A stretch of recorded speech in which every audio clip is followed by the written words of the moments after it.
نحمدہ ونصلی علی رسولہ الکریم اما بعد فاعوذ باللہ من الشیطان الرجیم بسم اللہ الرحمن الرحیم۔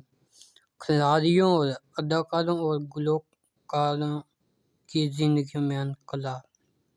تبلیغی جماعت کی محنت سے امت کے وہ طبقات جو دین سے اتنے دور جا چکے تھے کہ ان کی واپسی بھی ناممکن لگتی تھی، اسلام کے سفیر اور دین کے داعی بن گئے۔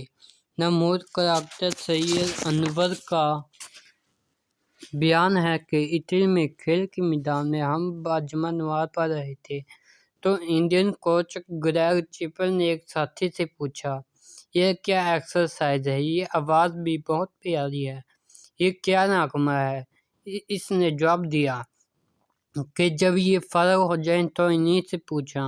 4-5 غیر مسلم تھے، ہم نے ان کو اسلام اور نماز کے بارے میں بتایا، اور ان میں 2 امریکہ کے تھے، ایک جرمنی کا اور 2 ویسٹ انڈیز کے تھے۔ میں نے ان سے پوچھا، تعلیم اسلام کا کیا حال ہے؟ انہوں نے کہا، بڑی تیزی سے پھیل رہا ہے۔ میں نے کہا، کیا ذریعہ بن رہا ہے؟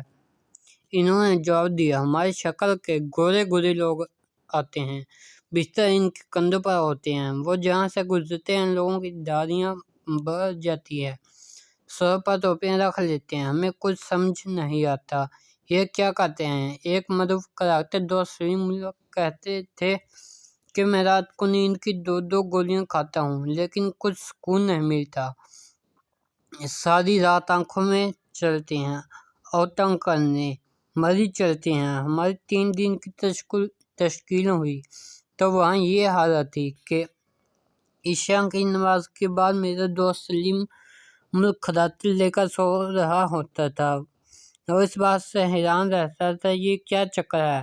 اللہ کے فضل سے ہماری پوری پاکستانی ٹیم کے ساتھی پکے نمازی بن چکے ہیں۔ یوسف نے مجھے بتایا کہ سعید بھائی جون سے اب تک اللہ کے فضل سے میری ایک رات کی تہجد قضا نہیں ہوئی، چاہے میچ ہو یا نہ ہو، صرف 2 یا 3 سروذے لگے ہیں، لیکن اللہ تعالیٰ نے ایسا ایمان دیا ہے کہ ہمیں ان پر رشک آنے لگتا ہے۔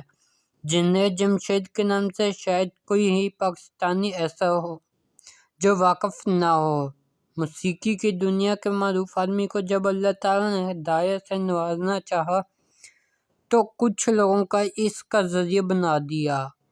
مولانا طارق جمیل کی کثرت سے ملاقاتیں ان کے دل کو نرم کر گئیں۔ مولانا طارق جمیل ایک بیان میں کہہ رہے تھے کہ ہمیں جنید جمشید کو اس ماحول میں لانے کے لیے 6 سال کا عرصہ صرف کرنا پڑا ہے۔ جنید جمشید کی طرح شوبز سے ہی تعلق رکھنے والی معروف اداکارہ نرگس بھی تبلیغی جماعت کی وجہ سے دین کے قریب آ چکی ہے۔ اس نے اپنے بیٹے اور خاوند کے ہمراہ مولانا طارق جمیل صاحب کے گروپ میں حج بھی کیا۔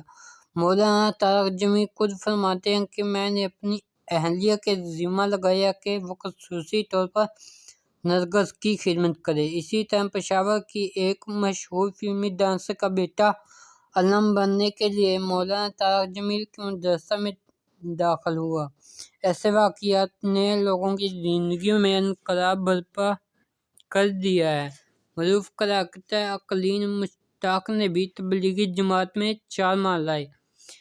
اب ان کے چہرے پر داڑھی اور سر پر پگڑی سجی ہوئی ہے۔